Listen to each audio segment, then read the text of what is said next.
Boa noite. Boa noite. Que a paz de Jesus possa estar nos nossos corações. Assim seja. Que este encontro aqui, nesta noite, possa ser bastante agradável, mas sobretudo proveitoso para cada um de nós. Nós temos a oportunidade de ler em O Livro dos Espíritos, na terceira parte, primeiro capítulo, um texto que diz assim: a lei natural é a lei divina, a única necessária à felicidade do homem. Ela lhe diz o que ele deve ou não fazer, e ele só é infeliz quando se afasta dela. A lei natural ou divina é de todos os tempos, de todos os lugares. Ela é imutável como o próprio Deus. Com relação a essas breves palavras que lemos, que repetimos aqui, podemos fazer algumas reflexões breves. A lei divina nos diz o que devemos ou não fazer, e só nos tornamos infelizes quando nos afastamos dela. É claro que nós, espíritas, compreendemos muito bem a profundidade dessa assertiva, chamada lei de causa e efeito. Toda vez que nós infringimos a lei divina, isso significa fazer o mal, deixar de fazer o bem. Obviamente, sofreremos as consequências, e isso provavelmente nos tornará infelizes. Quanto ao fato de ela ser imutável, como o próprio Deus é imutável, não paira acerca disso nenhuma dúvida. Se bem que ela ser de todos os tempos e de todos os lugares, também não. Porém, é preciso considerar que a lei divina, desde os primórdios, desde os primeiros tempos, desde os tempos mais primitivos, vem sendo ensinada ao homem. Sempre houve missionários, profetas, reveladores, enfim, que num dado momento ou no outro, há mais tempo, há menos tempo, num lugar ou no outro, se fizeram portadores da mensagem divina. E é claro, é preciso considerar que cada um deles, no seu momento, no tempo, no lugar em que falou, viu-se diante da contingência de ajustar as suas palavras de acordo com a capacidade de compreensão que havia ali. Costumes, tendências, hábitos, cultura, capacidade de compreensão. Então é claro que o modo como a lei divina tem sido trazida, o modo como ela tem sido ensinada pelos diversos missionários e profetas em todos os tempos, varia na forma, muitas vezes até na essência, porque os próprios profetas, os próprios missionários, eles próprios muitas vezes estiveram submetidos a certas limitações que lhes eram naturais, fizeram o que puderam. Mas uma coisa que tem variado e continua variando muito ainda nos dias de hoje, e certamente continuará variando ainda por muito tempo, é a capacidade de compreensão daqueles que ouvem, daqueles que recebem a mensagem acerca da lei divina. Jesus, obviamente, compreendia isso e não deixou de abordar essa questão de diferentes maneiras. Uma das vezes em que ele o fez, e que a mim me parece bastante oportuno recordar aqui, foi na parábola do semeador, muito conhecida nossa, muito familiar, certamente a todos nós, principalmente pelo fato de que Allan Kardec a inseriu em o Evangelho segundo o Espiritismo. Ela está lá no capítulo 17, Sede Perfeitos. Nós espíritas muitas vezes não lemos diretamente a Bíblia, mas lemos com muita frequência o Evangelho, as obras espíritas. E aqueles textos bíblicos dos quais Kardec se serviu acabam se tornando mais familiares. Nós os lemos com mais frequência. E a parábola do semeador, segundo os entendidos, segundo os estudiosos, foi a primeira de todas as parábolas propostas pelo Cristo. Ela está registrada no Evangelho de Mateus, no capítulo 13, no de Marcos, no capítulo 4, e no de Lucas, no capítulo 8. Não está no Evangelho segundo São João. Esses três aqui, todos nós sabemos, são considerados os evangelhos sinóticos. Chamam-se sinóticos porque eles falam assim: você coloca em colunas aqui, Mateus, Marcos, Lucas, e você pode colocar, os assuntos vão aparecer, embora em capítulos diferentes, em versículos diferentes, mais ou menos o mesmo conteúdo. Dá para estudá-los assim. Já o Evangelho segundo São João, sabemos todos nós, é uma coisa completamente diferente, escrito muito tempo depois dos outros três, e provavelmente aquele que o escreveu, existem até controvérsias se foi o próprio João, mas isso não é o caso. A intenção foi de apresentar um conteúdo diferente, um outro modo de ver Jesus. Emmanuel chega a dizer a respeito disso que a João coube a tarefa de apresentar o lado divino da missão de Jesus. Então é uma coisa mais poética, bem diferente, mas ela está lá.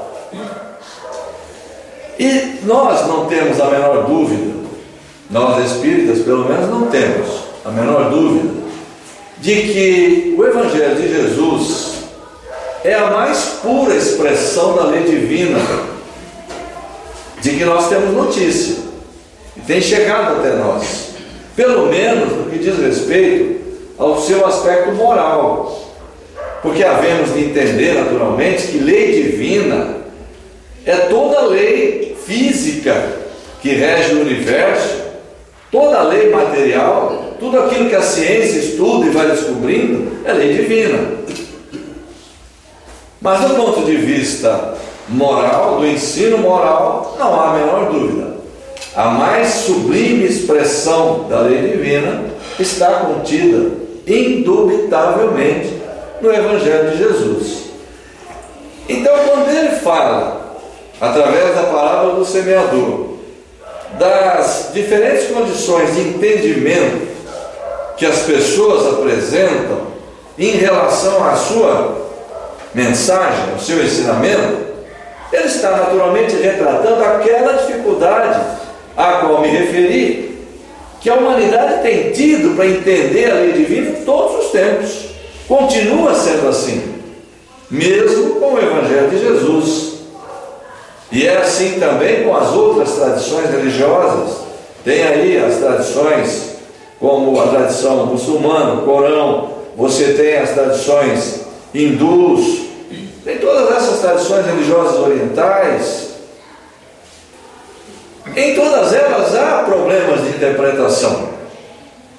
E esses problemas, eu digo problemas entre aspas, essas dificuldades interpretativas, são em grande parte, em grande proporção, devidas ao formato alegórico, simbólico, fortemente simbólico, poucas vezes objetivo, com que essas lições foram apresentadas.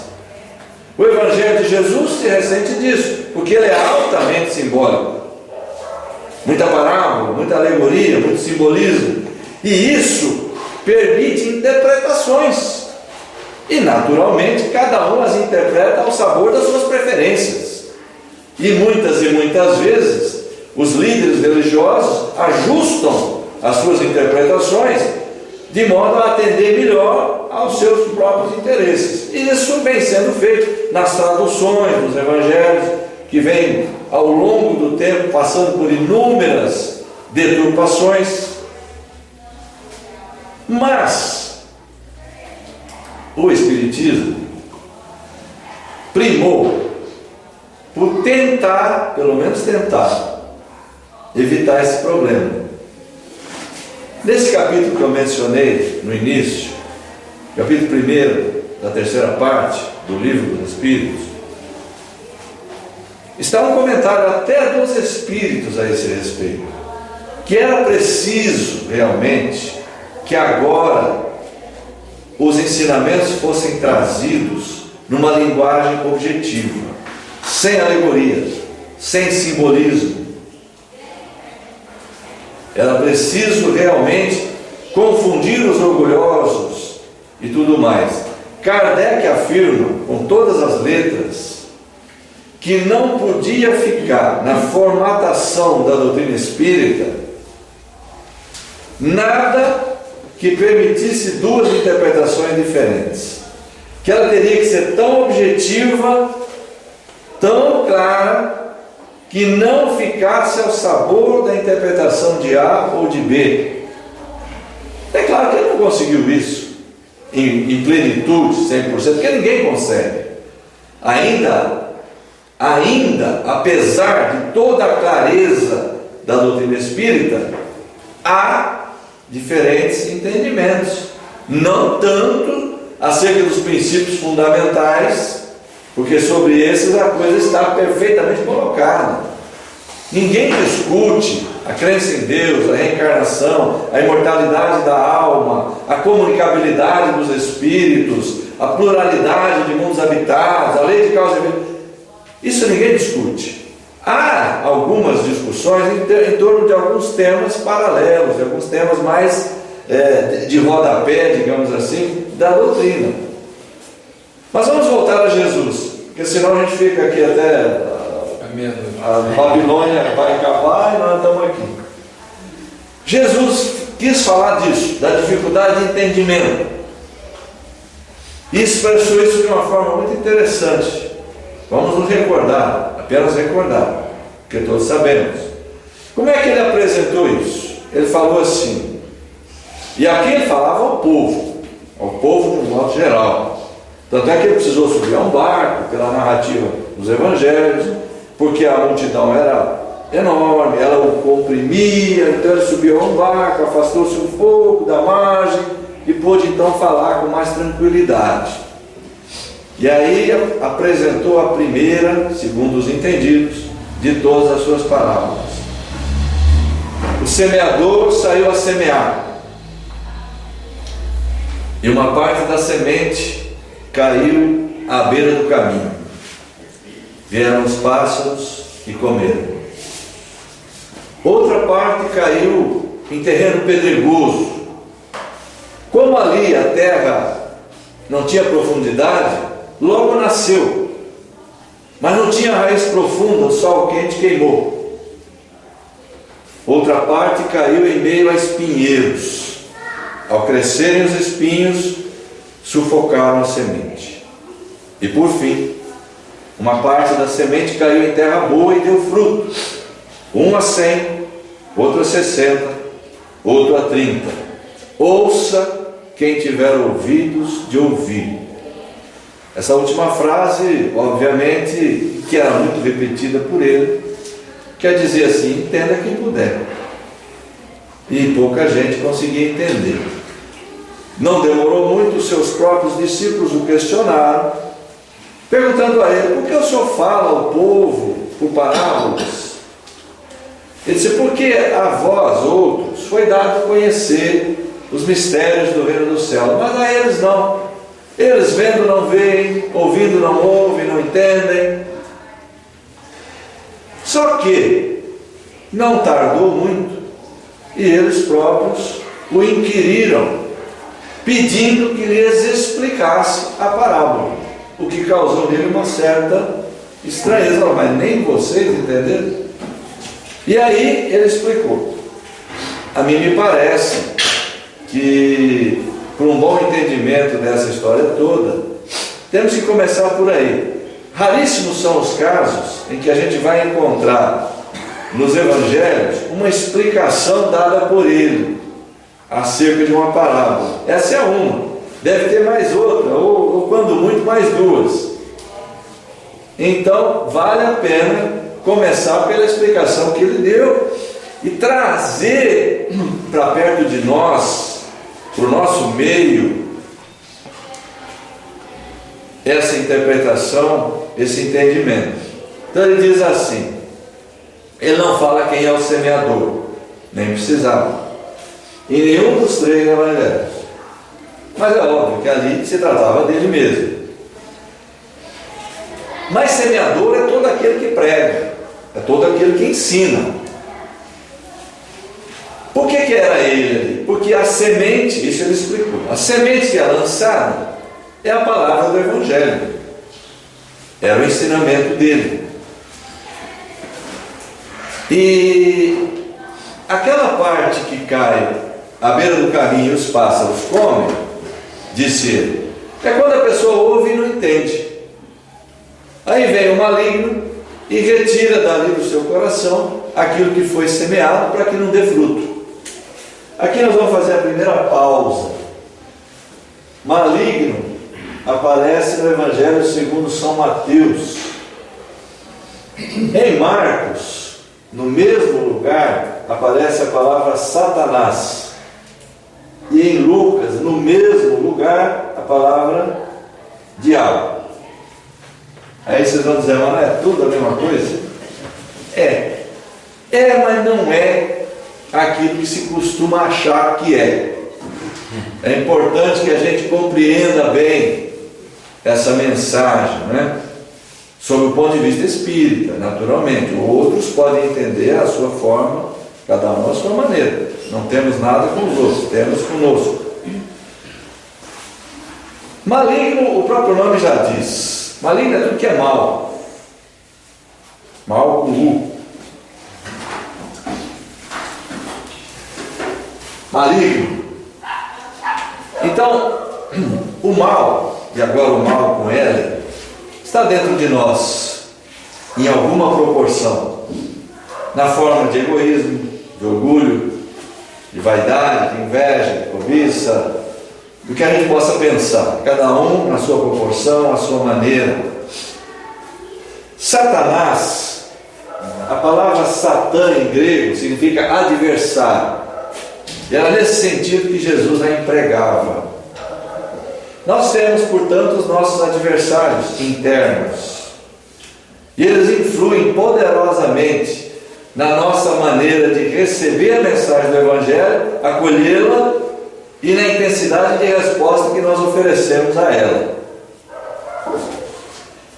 Diabo também significa isso, inimigo. Então são os nossos inimigos internos, mas há também os inimigos externos. Nós estamos submetidos a influências. E eu digo não só influências espirituais, de espíritos desencarnados, que elas também existem, todos nós sabemos.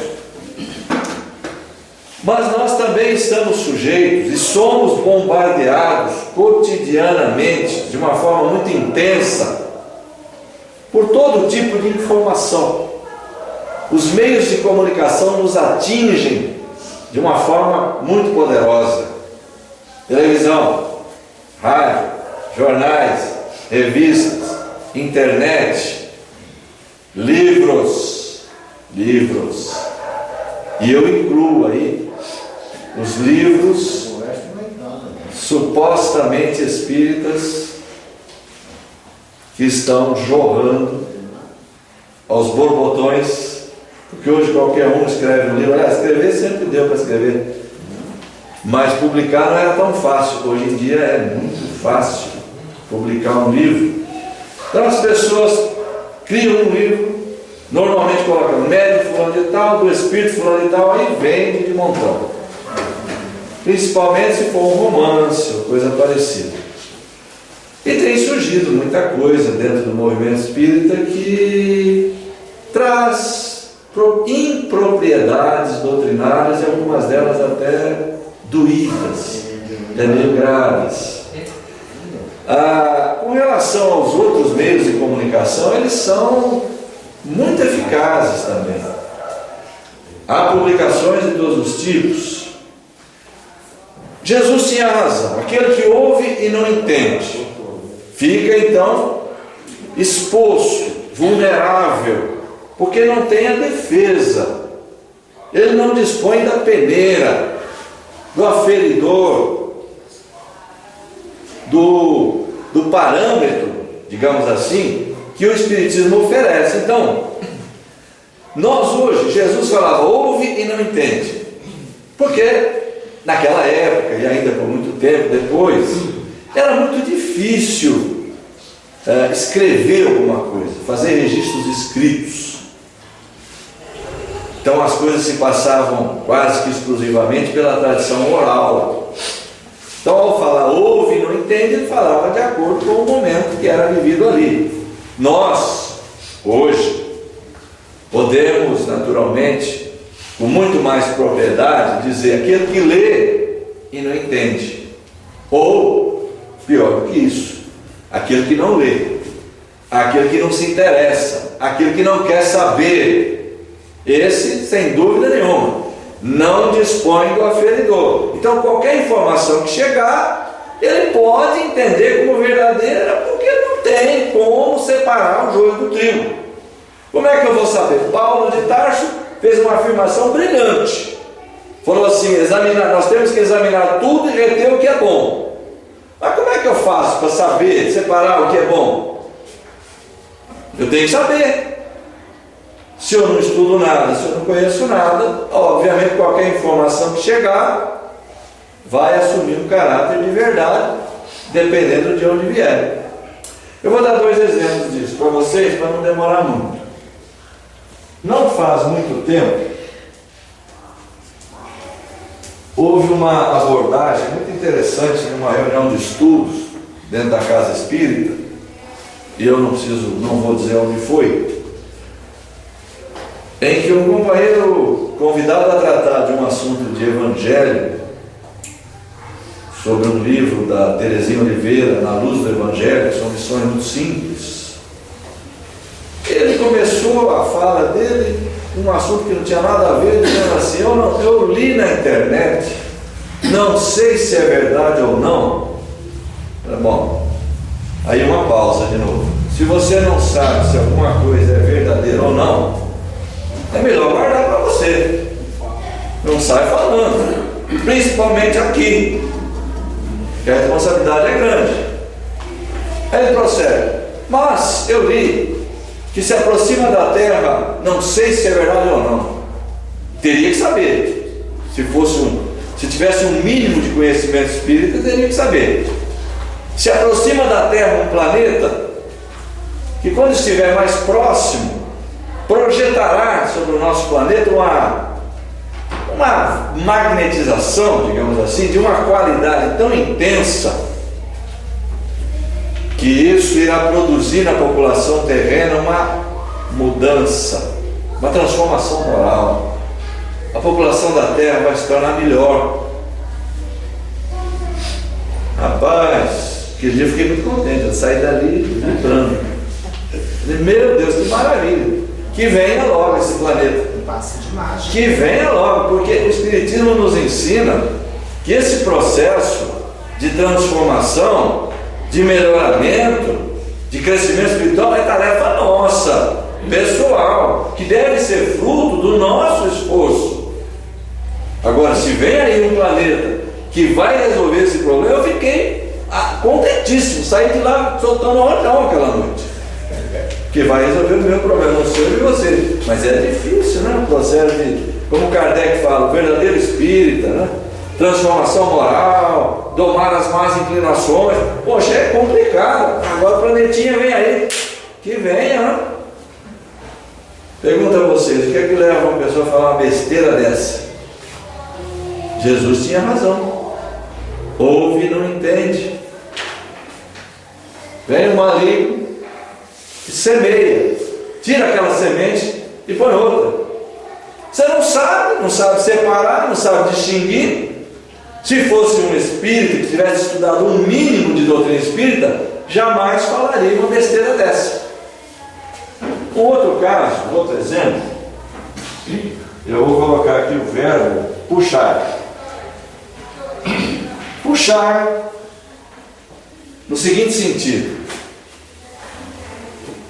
geralmente uma criança, desde as primeiras idades, desde os primeiros tempos, começa a demonstrar certas tendências comportamentais. Desde cedo, você já consegue perceber determinadas quedas, determinados traços do caráter, da personalidade, às vezes de egoísmo, às vezes de irritabilidade, agressividade. Você vai conseguindo já prestar atenção. É por isso que o papel da educação é muito importante, porque tem que começar cedo. Nós temos uma neta de 3 anos e meio, a mais velha. Um dia ela estava lá em casa, ela devia ter uns 7 meses mais ou menos, e ela teve lá uma atitude lá que não era lá das melhores. Não sei se foi de agressividade, se foi de rebeldia, o que foi. Aliás, coisa pouco comum nas crianças, não? Aí a avó daqui olhou e falou: isso ela puxou da outra avó. Porque se fosse uma coisa boa, era daqui. Puxou. Pergunto a vocês: nós herdamos características morais dos nossos pais? Vamos fazer uma breve retrospectiva sobre isso? 3, 4 perguntinhas básicas só, para não perder muito tempo.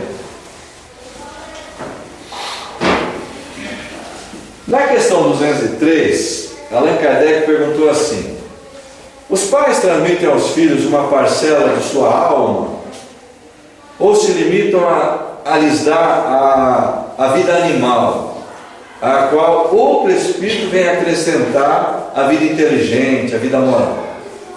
Óbvio, a resposta é, todo mundo sabe, só a vida animal. É outro espírito que vem ali. A alma é indivisível. 207.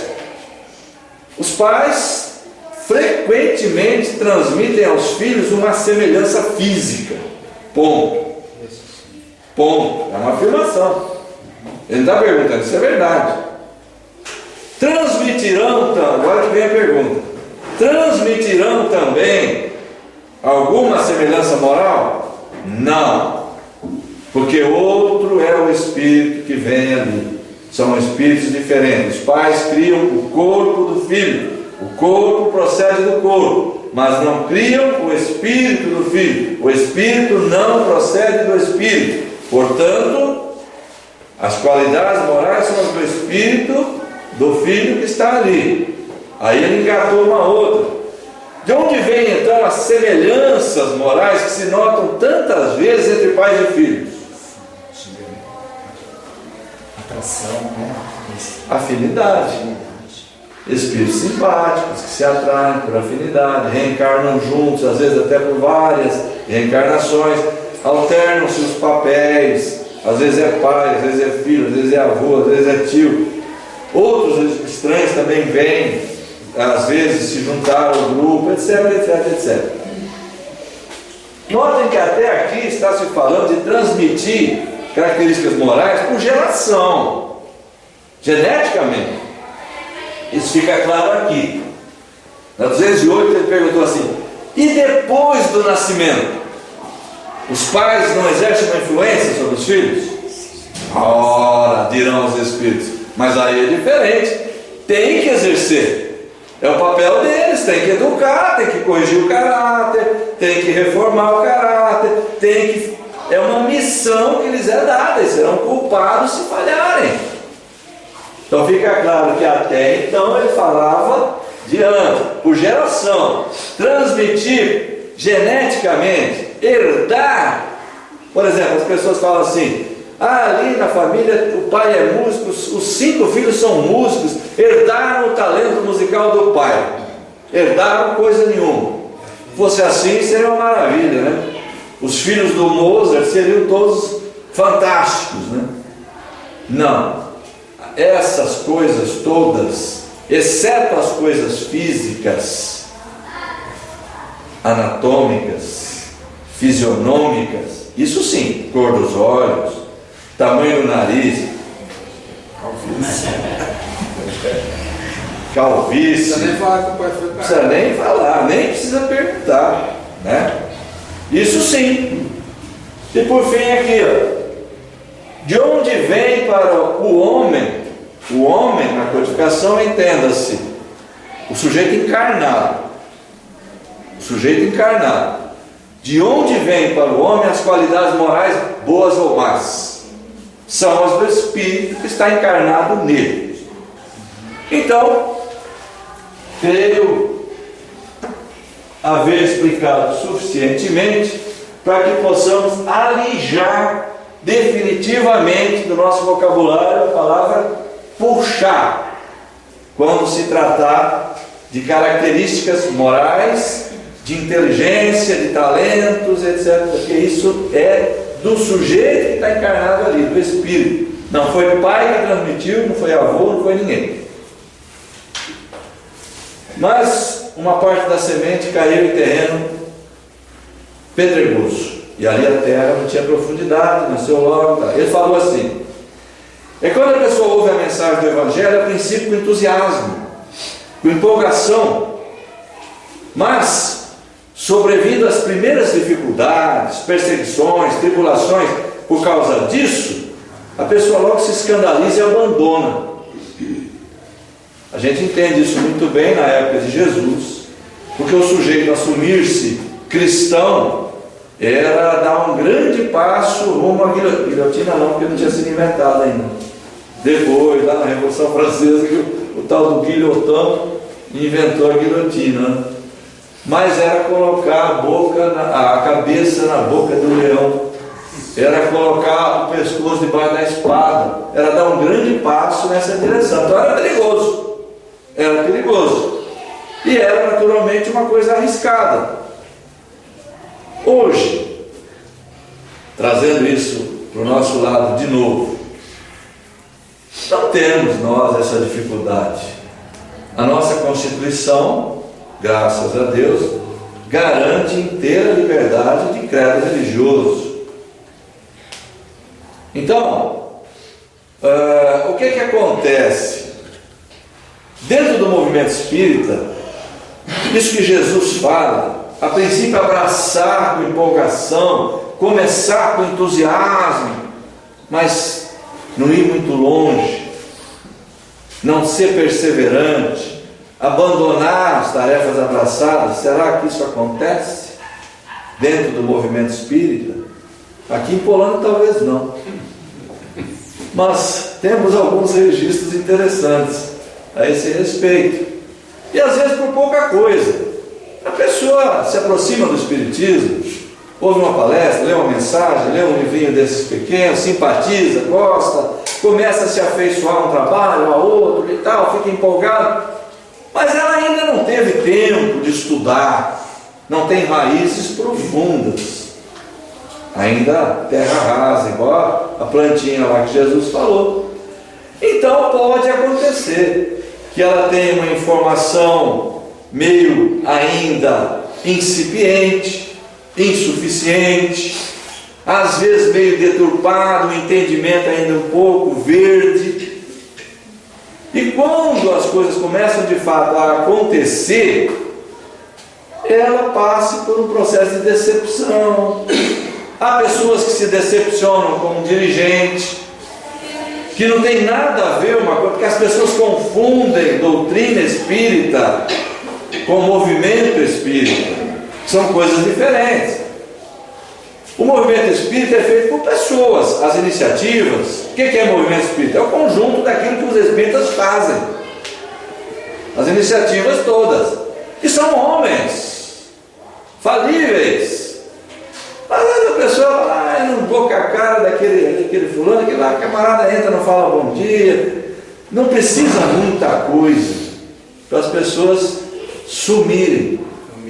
Somem, desaparecem. Você sabe aquela pessoa que começa empolgada, participando de tudo? Você fala, esse vai longe. E vai, né? Como diz o Estevão Camolese, só vai tão longe, você nunca mais vê o sujeito. Ele desaparece. Uma parte da semente caiu em meio a espinheiros. Crescendo os espinhos, sufocaram a semente. Jesus disse assim: a pessoa recebe a mensagem do Evangelho, até aceita. Mas os cuidados do mundo, fascínio das riquezas, enfim, outras preocupações de diversas ordens, acabam tendo preponderância sobre o ideal espiritual que ela tentou abraçar. E acabam, pela preponderância que tem, acabam desviando a pessoa. Ela abandona os espinhos da riqueza, os espinhos das atrações do mundo, das preocupações de todas as ordens, sufocam o ideal espiritual que ela, a princípio, tentara abraçar. Jesus fala muito sobre riqueza.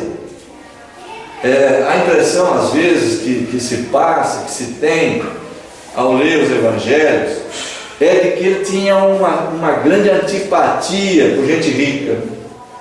Tem lá aquelas, tem aí, até aqui tem no Evangelho segundo o Espiritismo, quando ele fala lá que é mais fácil entrar um camelo no reino do céu do que um rico passar no fundo de uma agulha, não é? Não é, né? Só para ver se o povo está prestando atenção. Você viu que ninguém falou nada, o cara quer. É mais fácil entrar um camelo no reino dos céus, presta atenção, do que um rico passar no fundo de uma agulha. É o contrário. Pois é. E outras situações em que ele parece sugerir que ele tem verdadeira antipatia por rico, mas na verdade não é bem assim. É que ele, conhecendo a natureza humana como conhecia, sabia muito bem o fascínio, e ele usa essa palavra que é usada no Evangelho mesmo, fascínio, o fascínio exercido pela riqueza, porque isso realmente tem uma força muito grande, só que dentro do Espiritismo, nós compreendemos, Jesus chegou a dizer assim: não se pode servir a Deus e a mamão. Não se pode, não é não se deve, não se pode, porque não dá, realmente, colocar no mesmo nível não vai dar certo, porque um vai ocupar o espaço do outro. É preciso estabelecer prioridades. Mamão é o símbolo da riqueza. Então, o Espiritismo deixa isso para nós bastante claro. Kardec, aqui no Evangelho, faz uma belíssima abordagem a respeito disso. Outras obras espíritas trazem muita coisa sobre isso. A riqueza em si não é um mal, ela é neutra, como a mediunidade. Mediunidade não é boa nem má, ela é neutra. O que é bom ou mal? É o uso que a pessoa faça dela. E a riqueza está na mesma situação. A riqueza bem utilizada é uma forte alavanca de progresso, impulsiona todas as ciências, todas as descobertas, todo o crescimento, conforto, vacina, medicina, laboratório, remédio, o que quer que a gente pense, ar-condicionado, né? Não deu certo, mas vai dar certo. Então, mas tudo o que nós precisamos para melhorar a nossa condição de vida, se bem utilizada, ela traz bem-estar, fomenta a solidariedade, dá alicerce, uma base a uma sociedade solidária. Tanto que nós, espíritas, compreendemos bem aquele ensinamento do Cristo que está no Sermão da Montanha, quando ele fala assim: buscai primeiramente o reino de Deus e sua justiça, e todas as demais coisas vos serão acrescentadas. Mas é preciso estabelecer uma ordem de grandeza, com acerto. É o que ele fala: primeiro, o que vem em primeiro lugar, o que é mais importante. E o que é mais importante? O espírita sabe. Por exemplo, na questão 132 do Livro dos Espíritos, foi perguntado: com que finalidade Deus impõe a encarnação ao espírito? E a resposta: com a finalidade de levá-lo à perfeição. Depois vai vir um complemento, também para que o homem participe da melhora dos mundos físicos, ofertando a sua colaboração, etc, etc. Mas o objetivo primeiro, princípio, é o crescimento espiritual. Quando se fala buscar primeiramente o reino de Deus e sua justiça, é disso que se está falando. O que é o reino de Deus? Nós sabemos, Jesus deixou isso claro, né? O reino de Deus está dentro de vós. Nós sabemos que o reino de Deus não é um lugar onde nós temos que chegar. O reino de Deus é uma condição espiritual, um estado de alma, um estado consciencial, ao qual nós chegaremos como resultado do nosso crescimento espiritual, e cuja característica principal é uma tal de felicidade plena, que não se desfruta aqui na terra. Então, se nós colocarmos isso em primeiro plano, as outras coisas terão o seu lugar na nossa vida, e uma não vai atrapalhar a outra, desde que nós saibamos dar a cada uma o valor adequado, estabelecendo uma ordem de prioridade adequada. Se nós invertermos isso, é muito provável que a nossa vida seja um fracasso. Então,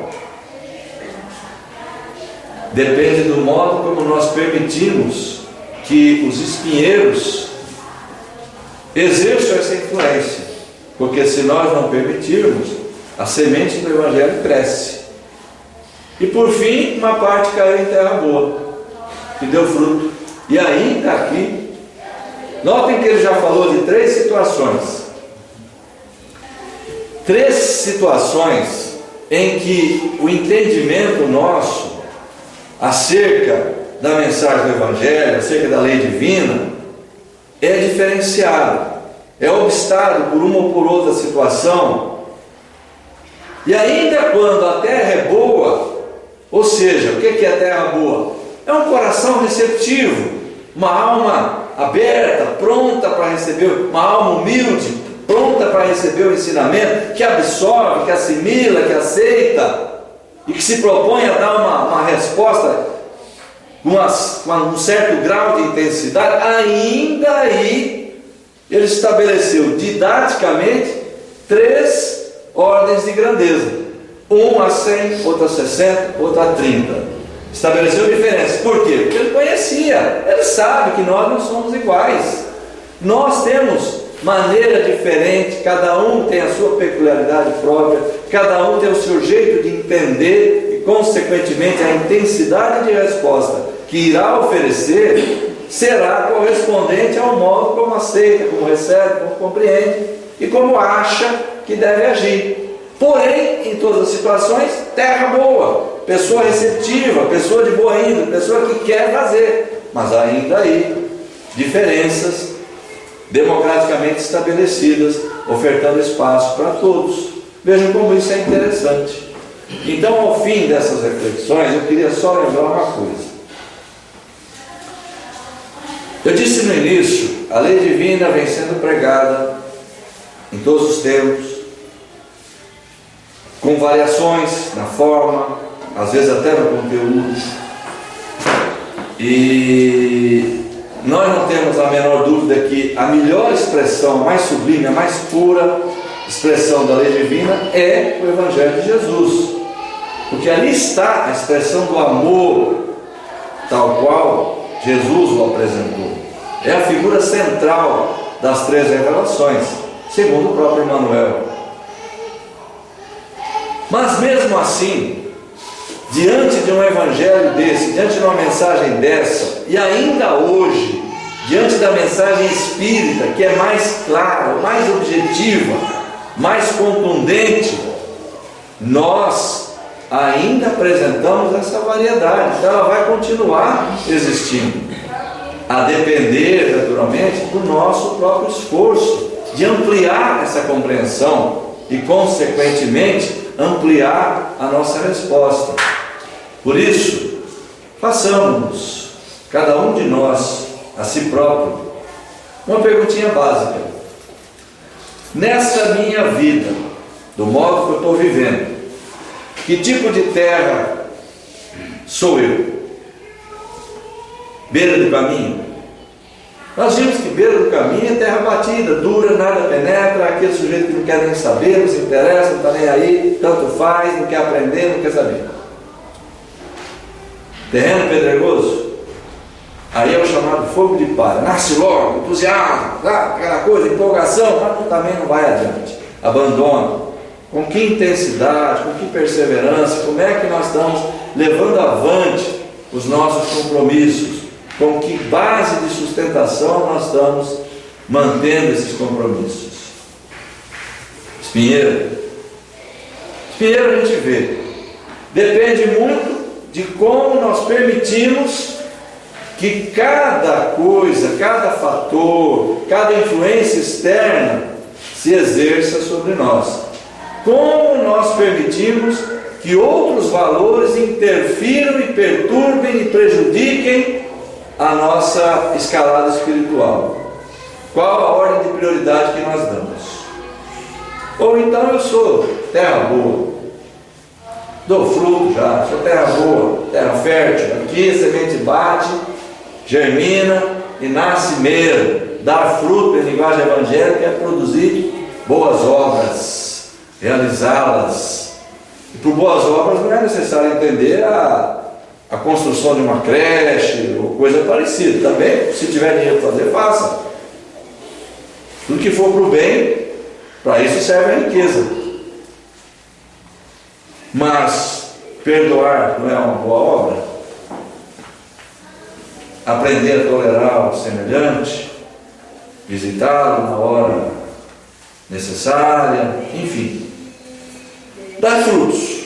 Em que proporção? A 100? A 60? A 30? Jesus deu 3, mas podem ser muito mais, porque nós somos muito mais diferentes do que 3. Não nos dividimos apenas em 3 categorias. Nós somos 7 bilhões de pessoas na Terra, ou um pouco mais. Podemos afirmar que somos 7 bilhões de pessoas diferentes. Ninguém é igual, não tem 2. Então, produzimos a 30, a 20, a 15, a 10, o importante é que essa terra seja cultivada por nós, no sentido de que cada vez mais ela se torne fértil e cada vez mais ela aumente a sua produção e dê mais e mais frutos. Por quê? Com isso nós vamos agradar a Deus? Pode ser, é isso que Ele espera de nós, mas Deus não vai ficar mais feliz ou menos feliz por causa disso, não. Quem vai ficar somos nós. Quem vai desfrutar daquilo que eu chamei de felicidade plena, com essa ascensão espiritual, somos nós. Então, é do nosso maior interesse abraçar com a maior intensidade possível a mensagem do Evangelho e, na medida daquilo que já podemos fazer, vivenciá-la a cada momento, a cada dia. Muito obrigado a todos pela atenção. Boa noite, muita paz.